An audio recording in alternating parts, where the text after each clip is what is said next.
Okay, first thing I have to do is I have to give you all a test. Everybody who knows who Bob Stocksdale is, raise their hand. About 5 people. Okay, we'll get to that in a minute. I'm Will Thompson, and I've been here about 10 years. And when I first started, I didn't know the difference between a bowl gouge and a bowling ball. And Larry Janender showed up in the newspaper, and I called him and got started. So that's the way most of us, I guess, get going. But one of the things that happened was, as you get into this a little while, you decide, what do I want to do? And I didn't have any luck with segmented. I didn't have any luck with art type stuff where you paint and this, and I didn't have the patience to do any perforations. And I came across Bob Stocksdale. And Bob Stocksdale is kind of the father of wood turning. Bob started wood turning before I was born, and that was 80 years ago, folks. And Bob has this book, and it says The Perfect Bowl, and that kind of inspired me. Now, this is not a perfect bowl, but what I want to tell you is the goal is simplicity that Bob wanted, and that's what he was really trying to get, and so that's what I've been trying to do. I kind of stick with just the simple stuff, and it's a lot of fun. And this one I thought black walnut and contour shapes, everything about it. Larry, what do you say? Okay?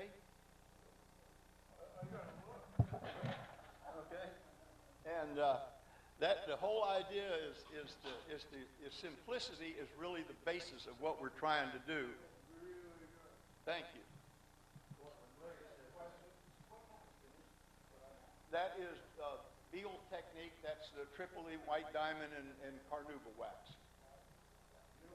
And this one, I just brought this along because when that started off, this piece of red cedar, it was the ugliest piece of wood I ever laid eyes on. I found it in a trash pile, and you never can tell when an ugly duckling can come out to be something really, really nice. So that's mine.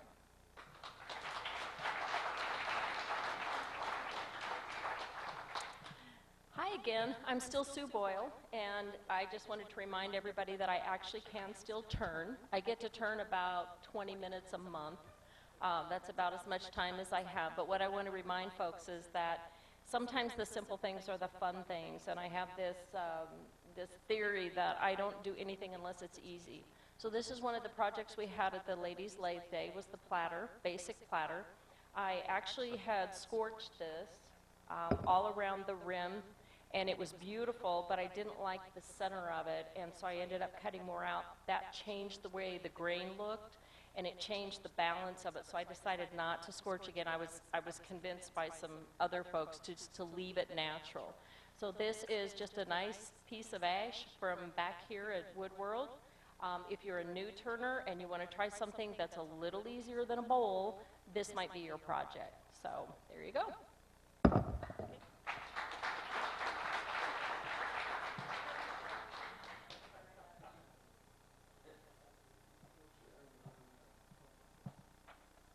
I'm Sharon Ayers, and I found this, or I got this wood, so y'all need to be sure and buy your raffle, at a raffle about 3 years ago and never had turned it. So I found it the other day. I'm not sure what it is, but it says BEB. So if anybody knows, that's just the cutoff. And I made this little box with walnut, and it's got an easy lid, not a wood turner's lid. And that's it. Thank you.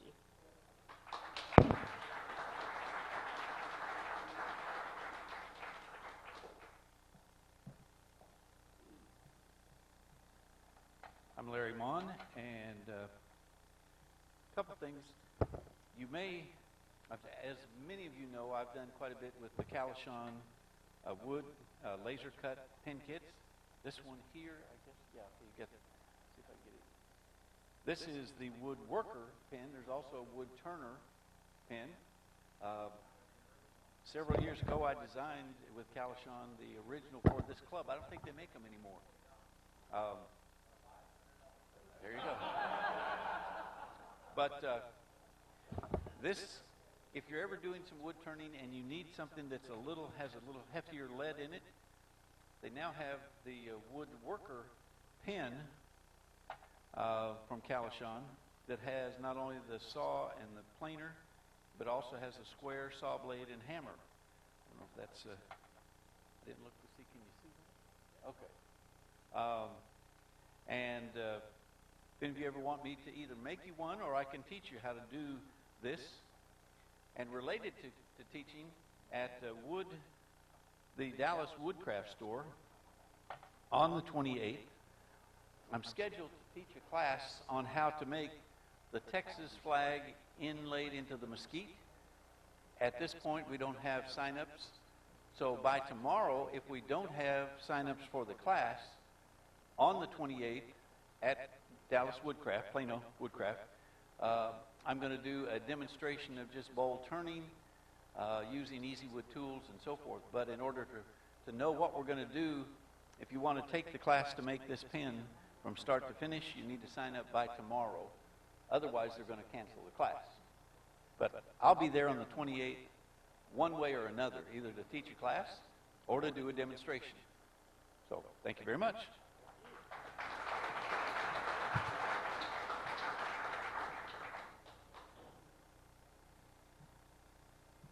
First off, I don't talk very good, so be patient. About a year ago, I made my wife an icicle ornament, and made 4 fishes swimming around in a circle on it. And now I'm making beer tap handles, 50 of them for a guy, and I got to make some fish on it. And some of them, if you go deep enough, you come out with a fish like this. If you don't go deep enough, you come out with a fish like this. So you got to, go different. You do a 3-inch square block, about a 1/4 inch from the edge, so you get your portion bits and go in. I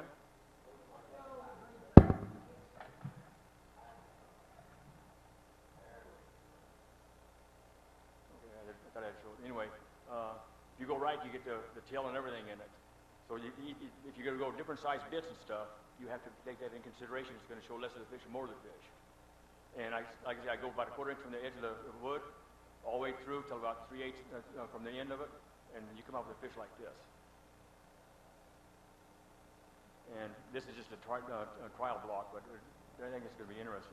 And I thought this would be good in like a bowl, fish swimming around the bowl.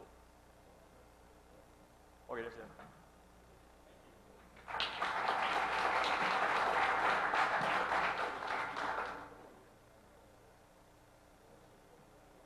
Hello. This is a run-out indicator that I made for my particular situation. And, pardon me? Oh, okay. Okay.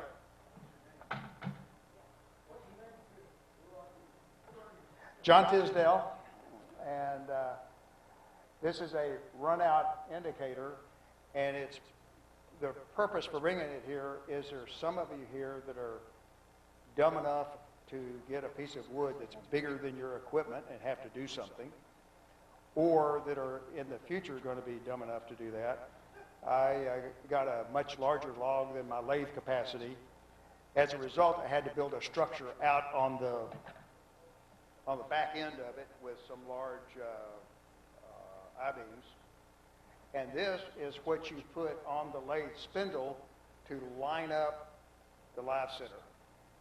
And you could, if you wanted to turn something really long, you could put this on the, on the spindle, line it up where you're dead nuts on the money. So as long as you're aligned with the spindle, you're good.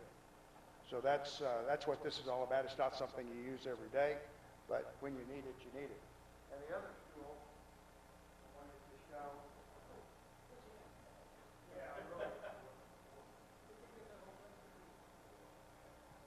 Well, this is the only end worth talking about right here. And what that is, you see, are we showing here? There we go. Okay. Here. What this is this is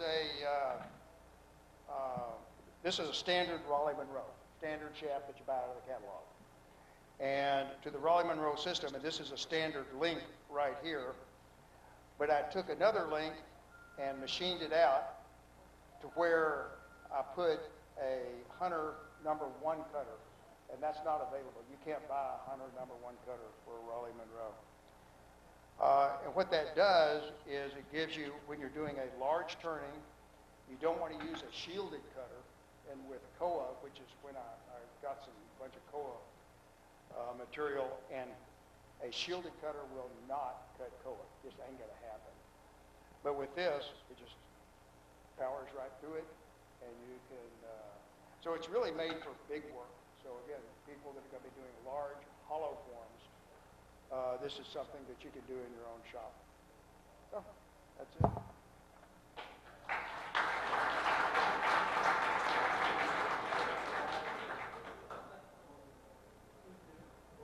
Okay, my name's Ken Rogers. This is the first bowl I've turned in a year. I really am a big-time turner. A guy donated some walnut, and I said, well, I'll make you a bowl out of a piece of it. And he thought it was dry, but it was still a little bit wet.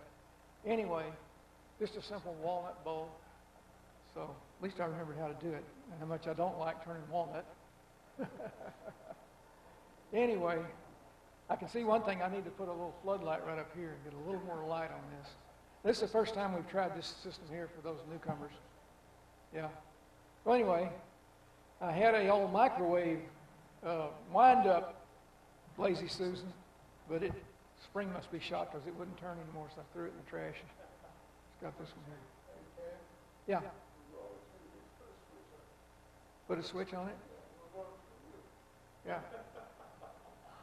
I was going to put a sign here say your name, and I forgot to put that on here.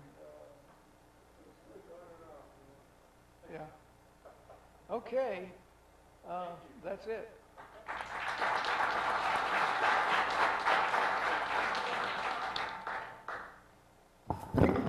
Okay, it's 7:40, so